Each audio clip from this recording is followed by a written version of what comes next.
She controlled a $10 billion empire, accustomed to buying anything she desired with a single signature. He was a bankrupt, desperate single father with $20 to his name, just trying to keep his sick daughter warm. When a brutal blizzard trapped them together, sharing one bed changed everything. The blizzard did not care about net worth. It did not care about corporate acquisitions, board meetings, or the pristine leather interior of a custom Lincoln Navigator. As the wind howled through the treacherous mountain passes of the Colorado Rockies, it buried the roads in relentless, blinding white.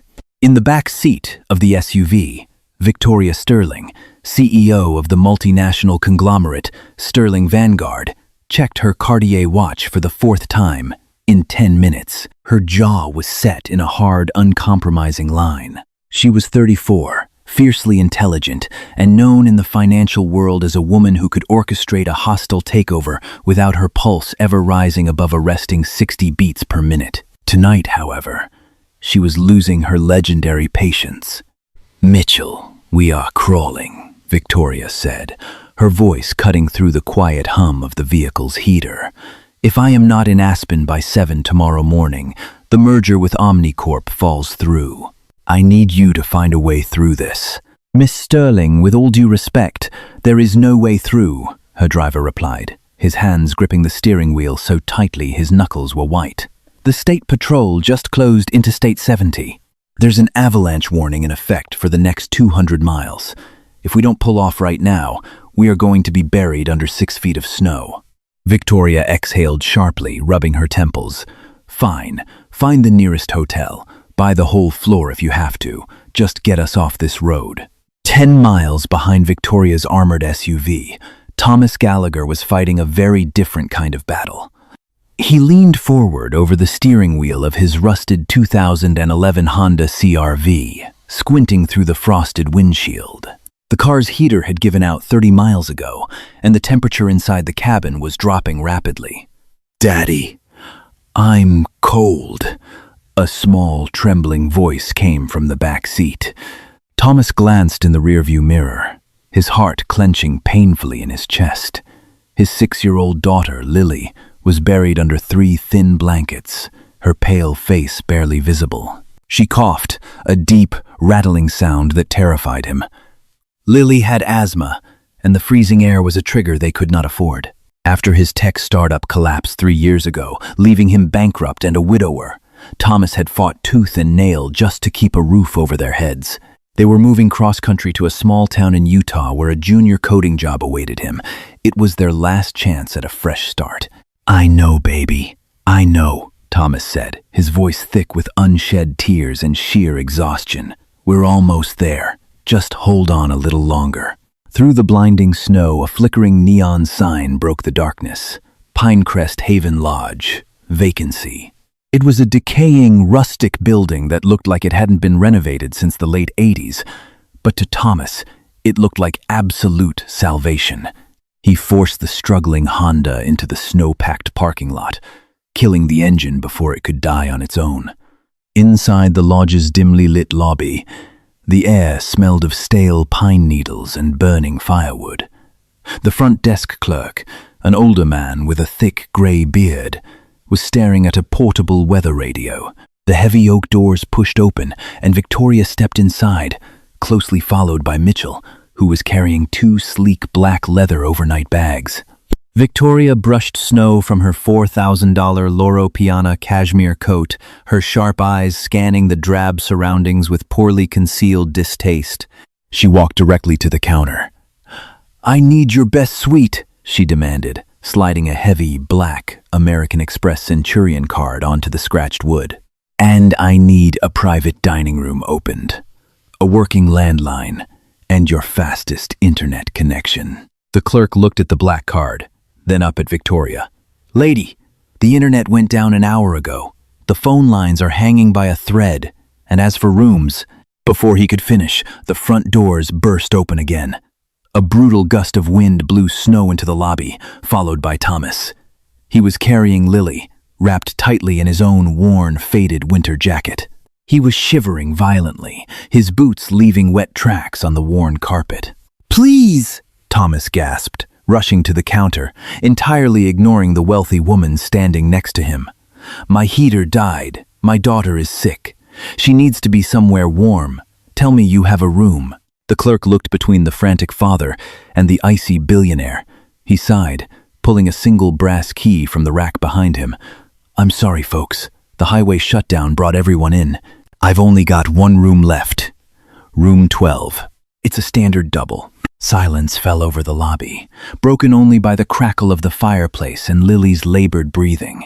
"I'll take it," Victoria said immediately, tapping her manicured finger on her black card. "I will pay triple your highest nightly rate. Just charge the card." Thomas whipped his head around, his eyes wide with a mix of shock and rising anger. "Wait, no, you can't do that. I have a sick child. We can't sleep in a freezing car. She won't make it through the night." Victoria finally looked at him. She took in his scuffed boots, the exhausted lines around his eyes, and the shivering bundle in his arms. In her world, everything was a negotiation. "I understand your predicament," she said, her tone smooth and businesslike. "But I have a multi-billion-dollar merger riding on my ability to work tonight. Mitchell, fetch $5,000 from my briefcase." She turned back to Thomas. "I will give you $5,000 in cash right now. Drive to the next town. Buy yourselves whatever you need." "The roads are closed, you arrogant." Thomas stopped himself, biting down on his anger for Lily's sake. He stepped closer to Victoria, his height towering over her despite her heels. "I don't want your money. I don't care about your merger. If my daughter stays in that car, she could die. We are taking the room." "I was here first," Victoria countered, though her eyes flicked momentarily to the coughing child. A microscopic crack formed in her armor. "You have a running, armored SUV with a working heater," Thomas shot back, gesturing toward the parking lot. "Sleep in that. You want to be ruthless? Fine. But I will not let my little girl freeze, so you can have a comfortable mattress." The clerk cleared his throat loudly. "Listen, room 12 is technically a family suite. It has a main bed and a pull-out couch in the sitting area. If you two don't figure out how to share it, I'm giving it to the next poor soul who walks through that door." Victoria Sterling had never shared a space with a stranger in her life. She looked at the brass key, then at Thomas, and finally at the small, pale face of the little girl peeking out from the jacket. Lily opened her eyes, looking at Victoria with a tired, innocent gaze. Victoria's jaw tightened. She snatched the key from the counter. "Fine," she snapped. "But I take the actual bed." Room 12 was small, drafty, and smelled faintly of lavender and old dust. The heating vent rattled loudly, pushing out just enough warm air to take the dangerous edge off the cold. Victoria immediately commandeered the small desk in the corner, opening her laptop only to scowl at the no-signal icon. She aggressively tossed her phone onto the mattress of the king-sized bed, realizing for the first time in years that she was completely disconnected from her empire. In the adjoining sitting area, Thomas was moving with frantic precision. He stripped Lily of her damp outer clothes, wrapping her in the lodge's thick, albeit scratchy, wool blankets. He pulled a portable, battery-operated nebulizer from his duffel bag, fitting the mask over Lily's face. The machine hummed to life, filling the quiet room with a steady, mechanical sound. Victoria watched from the doorway of the bedroom, her arms crossed defensively over her chest. The domestic scene felt entirely foreign to her. She had spent her 20s and early 30s climbing the corporate ladder, leaving zero room for family, attachments, or anything resembling the raw, desperate love she was witnessing right now. "Is she going to be all right?" Victoria asked. It was the first time since they met that her voice didn't sound like it was issuing a command. Thomas didn't look up immediately. He brushed a strand of damp hair from Lily's forehead, waiting until her breathing settled into a smoother rhythm. Only then did he stand and face the woman who had tried to buy his daughter's safety for $5,000. "She will be now," Thomas said quietly, his voice rough with fatigue. "The cold triggers her chest. If she can stay warm tonight, we'll be okay." He paused, rubbing the back of his neck. "Look, I know you didn't want this. And I'm sorry for snapping at you downstairs, but I appreciate you not forcing us back out there." Victoria uncrossed her arms, feeling a strange, uncomfortable twinge of guilt. It was the logical compromise, and $5,000 was an insulting offer for your child's health. "I apologize." Thomas offered a weak, tired smile. "Don't worry about it. People like you solve problems with money. It's what you know. I get it." "People like you." The phrase stung, but Victoria knew he was right. She retreated to the bedroom, sitting on the edge of the mattress. With no internet, no emails to read, and no board members to yell at, she was left alone with her own thoughts. The silence felt deafening. An hour passed. The storm raged outside, rattling the frosted window panes. Thomas had managed to get Lily to sleep on the pull-out couch. He walked into the small kitchenette area near the bedroom door to make instant coffee with the cheap machine provided by the lodge. He pulled his soaked wallet from his back pocket, setting it on the counter to dry, along with his driver's license, which he had used to check in at the front desk. "Do you want a cup?" Thomas asked, calling out to the bedroom. "It's barely coffee, but it's hot." Victoria, starved for any sort of distraction, walked out. "I suppose that will have to do." As Thomas turned to fill the second styrofoam cup with hot water, Victoria stepped up to the counter. Her eyes casually fell on the belongings he had laid out to dry: a worn leather wallet, a few crinkled dollar bills, and his Colorado driver's license. She glanced at the photo. Then she read the name: Thomas Gallagher. The blood drained from Victoria's face. The room suddenly felt like it was spinning. She gripped the edge of the cheap laminate counter to steady herself, her heart hammering against her ribs. 3 years ago, Sterling Vanguard had set its sights on a brilliant, emerging tech startup called Aegis Data. They had developed a revolutionary data compression algorithm that Vanguard desperately needed. But the founder had refused to sell, claiming he wanted to keep the technology open source to help smaller medical firms. Victoria hadn't accepted no for an answer. She had orchestrated a vicious legal siege. She tied the startup up in endless patent litigations, starved them of investor capital, and pressured their suppliers until the company bled dry. The founder was forced into personal bankruptcy, losing everything to pay the legal fees.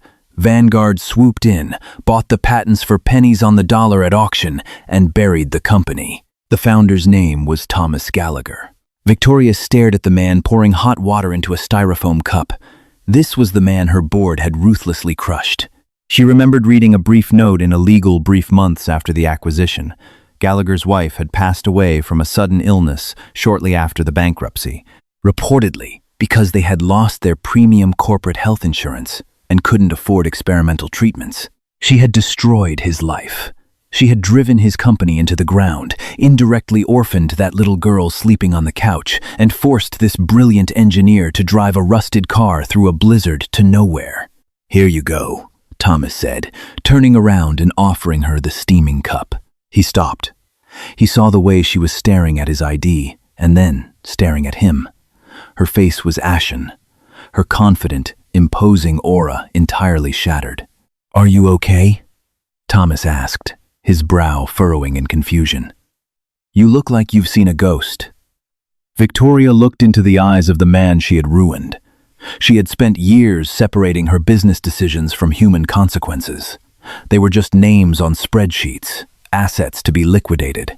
But standing here, in a freezing motel room, the human cost of her ambition was staring her right in the face.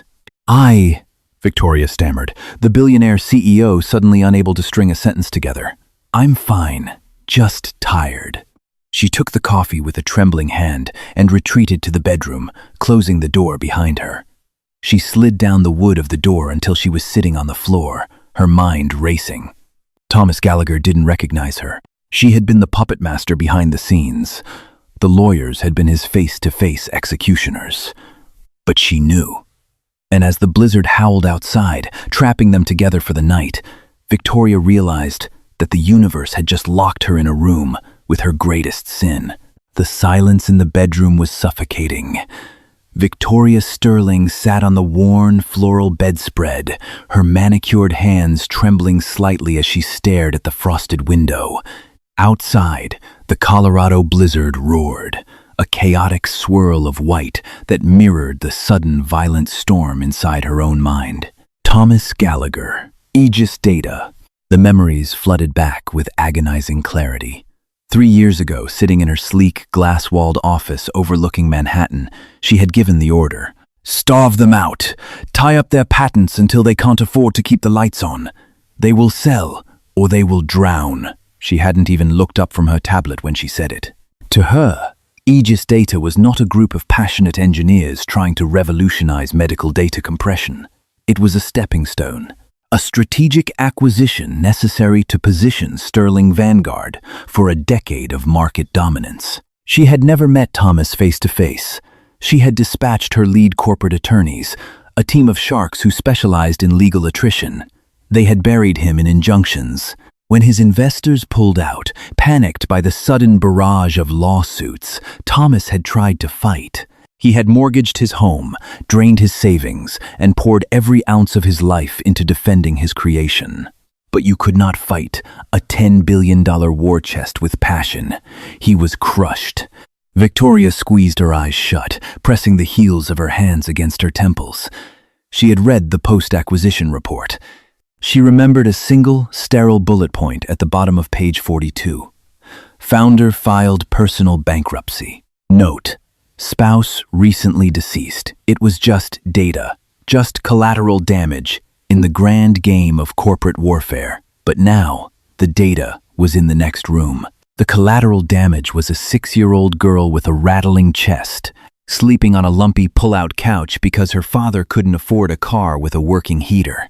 A soft knock on the bedroom door made Victoria flinch. "Hey." Thomas's voice came through the thin wood, muffled and hesitant. "Are you all right in there? You looked pretty pale when you walked away." Victoria swallowed hard, forcing her vocal cords to work. "I am fine," she called back, her voice lacking its usual commanding edge. "Just a migraine." "I have some ibuprofen," Thomas offered, "and the coffee is probably lukewarm by now, but it might help." The door creaked open slowly. Thomas stood in the doorway, his broad shoulders slumped with exhaustion. He had taken off his damp boots and was standing in thick, gray wool socks. Without waiting for her permission, he stepped inside, setting a small white pill and a fresh cup of water on the nightstand. "Thank you," Victoria said, her voice barely above a whisper. She couldn't meet his eyes. She looked at his hands instead, calloused, rough, the hands of a man who had been doing manual labor instead of typing on a keyboard. Thomas hovered awkwardly for a moment, glancing around the room. The isolation of the blizzard seemed to strip away the social barriers that usually kept strangers apart. "Lily's breathing is stabilizing," he said quietly, almost to himself. "The nebulizer worked. Assuming the power holds, we'll be out of your hair by morning." Victoria finally looked up. The lack of animosity in his eyes felt like a physical blow. He thought she was just an impatient, wealthy snob. He had no idea she was the architect of his misery. "Where are you heading?" Victoria asked. It was a masochistic question, a desperate need to know just how far he had fallen. Thomas offered a bitter, tired smile. "Utah. Small town called Moab. A buddy of mine runs a logistics company out there. He offered me a job doing entry-level database management. It's a massive step down, but it pays the bills. It gets Lily out of the city." "Database management," Victoria repeated, the words tasting like ash in her mouth. The man who had written the Aegis algorithm, a piece of code so brilliant her own engineers were still trying to reverse engineer its full potential, was going to be logging shipping manifests for a trucking company. "You have a background in tech." Thomas let out a short, hollow laugh. He leaned against the doorframe, crossing his arms. The fatigue was making him talkative, loosening his tongue. "You could say that. I used to run my own firm. Aegis Data. We were building compression software that could transmit high-resolution MRI and CT scans over low-bandwidth networks in seconds.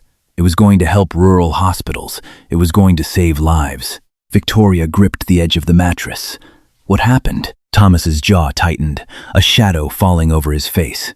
We got noticed by the wrong people. A massive conglomerate called Sterling Vanguard. They wanted the tech for their own proprietary hardware. When I refused to sell, they didn't just walk away. They destroyed us.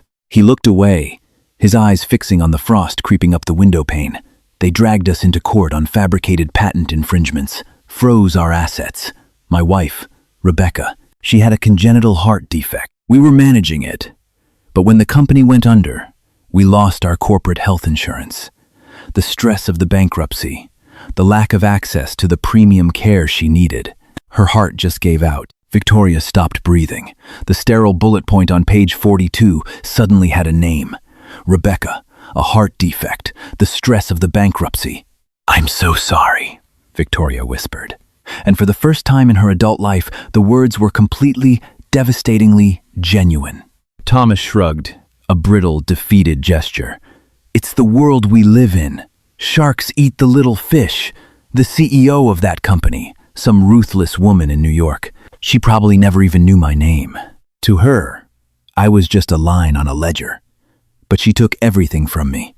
My company, my wife, my daughter's future. He pushed off the doorframe, shaking his head as if to clear the ghosts away. "Anyway, sorry to dump that on you. You've got your own multi-billion-dollar mergers to worry about, right?" He turned and walked back into the sitting area, gently pulling the door partially closed behind him. Victoria was left alone in the dim bedroom, staring at the closed door. The coldness inside her had nothing to do with the blizzard outside.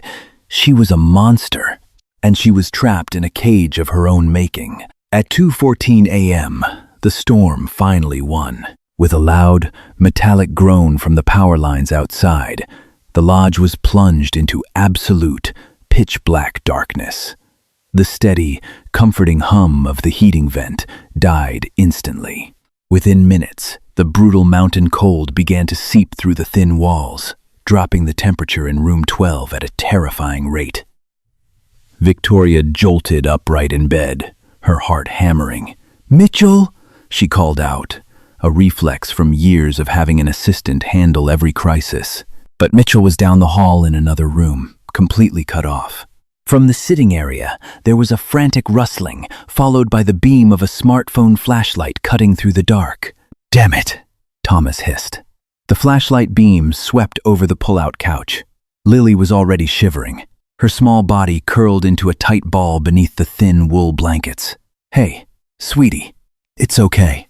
Daddy's here." Victoria threw off her own covers and hurried into the sitting area, her bare feet aching against the freezing carpet. The temperature was dropping so fast, she could see her breath blooming in the beam of Thomas's phone. "The nebulizer," Thomas said, his voice laced with rising panic. "It runs on a battery, but the cold drains it faster. If she wakes up and has an attack, the cold air will close her lungs." "We need to consolidate," Victoria said, her corporate instincts kicking in, transforming panic into action. "Body heat. Bring her into the bedroom. The mattress is thicker. It will insulate better from the floor." Thomas didn't argue. He scooped Lily up, blankets and all, and carried her into the bedroom.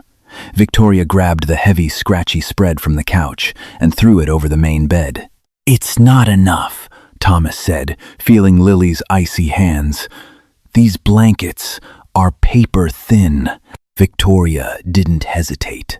She walked over to the wooden chair where she had draped her $4,000 Loro Piana cashmere coat. She picked it up and laid it gently over the little girl, tucking the luxurious fabric tightly around Lily's shoulders. Thomas paused, looking at the coat, then up at Victoria in the dim light of the phone screen. That coat is worth more than my car." "It's wool and silk. It retains heat," Victoria said sharply, dismissing the financial value completely. "Get in the bed on her left side. I will take the right. We box her in." For the next hour, they lay in the dark, flanking the sick child. The silence was heavy, punctuated only by the howling wind outside and Lily's shallow breathing. Victoria lay stiffly, acutely aware of Thomas's presence just inches away. She had never been this physically close to someone in such a vulnerable, desperate situation. As Lily's shivering finally began to subside, cocooned in the cashmere and the combined body heat of the two adults, Thomas let out a long, shuddering sigh of relief. "Thank you," he whispered into the darkness. Victoria squeezed her eyes shut. She couldn't take it anymore. The gratitude was burning her alive. Every time he thanked her, it felt like another knife twisting in her gut. She could not lie here, shoulder to shoulder with the man whose life she had demolished, and pretend to be his savior. "Don't thank me," Victoria said, her voice cracked.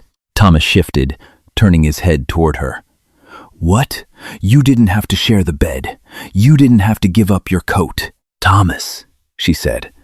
It was the first time she had used his name. The sound of it hung in the freezing air, heavy with impending doom. "How do you know my name?" Thomas asked, confusion creeping into his tone. "I didn't tell you my name." Victoria sat up slowly, pulling the thin sheet around her shoulders. She reached over to the nightstand, where Thomas had left his phone. She picked it up, the screen illuminating her pale, terrified face.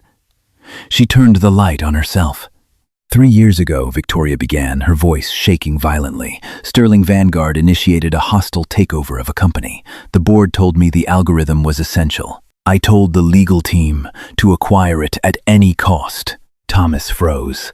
The air in the room seemed to turn solid. "I told them to tie up the patents," Victoria continued, tears finally spilling over her lashes, hot and stinging against her cold cheeks. "I told them to starve the founders out. It was a strategy. It was just a strategy. I didn't know about Rebecca." Thomas slowly pushed himself up on one elbow. The phone's flashlight cast deep, menacing shadows across his face. His eyes were wide, darting over her features as the pieces slammed together in his mind. The expensive clothes, the black Amex card, the arrogance, the multi-billion-dollar merger she had mentioned in the lobby. "You," Thomas breathed, the word sounding like it was torn from his throat. "My name is Victoria Sterling," she said, bracing herself for the explosion. The silence that followed was worse than the storm.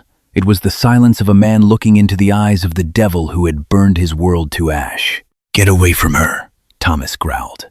His voice was incredibly low, vibrating with a rage so pure and concentrated it made Victoria flinch backward. "Thomas, please, Get out of this bed!" he roared, no longer caring about waking Lily. He scrambled over the child, shoving Victoria away with such force she nearly tumbled onto the floor. "Get away from my daughter!" Victoria scrambled backward, her back hitting the freezing wall. Lily stirred, whimpering in the dark, and Thomas immediately turned to shield her, wrapping his arms around the cashmere coat, physically placing himself between his child and Victoria. "You did this!" Thomas choked out, his chest heaving as he stared at her silhouette in the dark. "You killed my wife. You took my life's work, and you killed my wife so you could have a better quarterly earnings report. It wasn't supposed to happen that way," Victoria sobbed, pulling her knees to her chest. The billionaire CEO was gone. She was just a broken, terrified woman sitting on the floor of a freezing motel. "It was business. I never wanted anyone to die." "Business?" Thomas spat the word like poison. "My wife couldn't breathe. Her heart was failing. I begged your lawyers for a reprieve to access our frozen funds to pay for her surgery, and they laughed at me. They said, 'Settle,' and the freeze lifts. You held a gun to my wife's head, and you pulled the trigger. And now, you're lying next to my daughter?" Victoria buried her face in her hands. There was no defense. No corporate spin could fix this. She had built an empire on the bones of people like Thomas Gallagher, and tonight she was forced to look at the marrow. "I'll give it back," Victoria cried desperately. "I'll give you the patents. I'll give you millions. Whatever you want, Thomas, I swear to God, I will make it right." Thomas laughed, a sound completely devoid of humor or sanity. "You think you can buy forgiveness? You think you can write a check for Rebecca? Keep your blood money. If I wasn't afraid of leaving my daughter alone in this room, I would throw you out into the snow myself." He turned his back to her, wrapping himself around Lily, becoming a human shield against the cold and against the woman who had ruined them. "Don't speak to me again," Thomas whispered into the dark. Don't look at us. Just sit there and rot." Victoria sat on the freezing floor, shivering violently, wrapped only in a thin sheet. She stared at the backs of the father and daughter. She had billions of dollars in the bank, thousands of employees, and the power to move global markets. But as the darkness pressed in, Victoria Sterling realized she was the poorest, most miserable creature on the face of the earth. By 3:15 a.m., the temperature inside room 12 had plummeted below freezing. Ice crystals crept up the frosted window panes, catching the eerie moonlight bleeding through the storm. Victoria sat huddled against the wall, her teeth chattering so violently her jaw ached. Across the room, Thomas held his daughter, rocking her in the agonizingly slow rhythm of the ticking clock. Then, the nebulizer let out a high-pitched, pathetic beep. The green power light flickered once, twice, and died. "No! No! No!" Thomas whispered, frantically mashing the power button. Without the steady flow of medicated mist, Lily's chest began to hitch. Her shallow breathing turned into a wet, terrifying wheeze. She woke up, her small hands clawing at Thomas's shirt. "Daddy," she gasped, chest tight. "I know, baby. Breathe with me," Thomas pleaded, his voice breaking into a sob. But the bitter cold had already settled deep into her lungs. Victoria scrambled up, the thin sheet falling from her shoulders. The ruthless corporate predator was gone, replaced entirely by a woman staring at the very real consequence of her greed. "My car," she blurted out. "It's buried in snow," Thomas yelled, not looking up. "It's an armored Lincoln Navigator," Victoria fired back, moving toward the door. "It has a military-grade auxiliary generator. It has its own isolated heating system and an emergency medical kit in the trunk with a portable oxygen concentrator. Where are the keys?" "Mitchell has them. Room 18. Victoria didn't hesitate. She yanked open the door. A shattered window at the far end of the hallway had turned the corridor into a freezing wind tunnel of swirling snow. Wearing only a silk blouse and slacks, the cold hit her like a physical punch. She sprinted down the ice-covered carpet, her bare feet going numb instantly. She pounded on room 18. Mitchell opened the door, bewildered. "Miss Sterling." "To keys!" she screamed, snatching the heavy fob from his hand before he could finish. She sprinted back and burst into room 12. "Wrap her up completely," Victoria ordered. "When you hear the engine, run outside." Victoria threw open the lobby doors and plunged into the blizzard. The snow was knee-deep. Every step felt like dragging her legs through wet cement. The cold burned her skin like fire. She stumbled and fell, her knees scraping hidden ice. "You killed my wife so you could have a better quarterly earnings report," his voice echoed in her mind.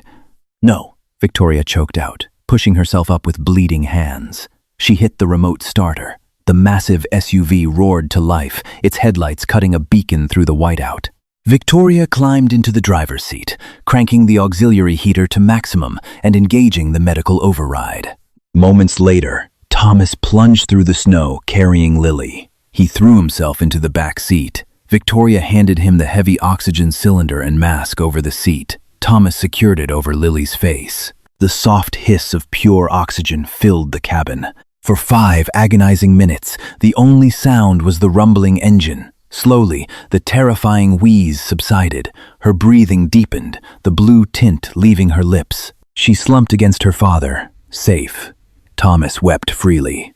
Victoria just stared through the windshield, her bruised hands violently shaking. By 8 a.m., the storm had broken. Morning sun reflected off 6-foot snowdrifts. Inside the 72-degree cabin, Lily slept peacefully. Victoria pulled the satellite phone from the console and dialed her chief operating officer. "Victoria? Thank God," he answered. "The Omnicorp executives are waiting. The merger is ready." Victoria looked at her haggard reflection. "Cancel it." "Excuse me. This is a $2 billion... "Cancel it!" Victoria commanded, terrifyingly calm. "And contact legal. I want the shell company holding Aegis data dissolved by noon. Transfer all patents, source codes, and ownership back to Thomas Gallagher." Thomas's head snapped toward the front seat. Victoria, we paid millions. We stole them. And we are returning them. Furthermore, wire $10 million from my personal accounts to an LLC in his name as a retroactive licensing fee. The board will demand your resignation. They can have it, Victoria ended the call. She stepped out into the crisp, freezing air, leaving the keys in the ignition. She looked back at Thomas, who was staring at her in shock. Moab is beautiful, Victoria said quietly. But you belong in a lab, Thomas. You have your company back. You have your funding. Why? His voice was rough. Because a ghost told me sharks eat the little fish. She smiled sadly.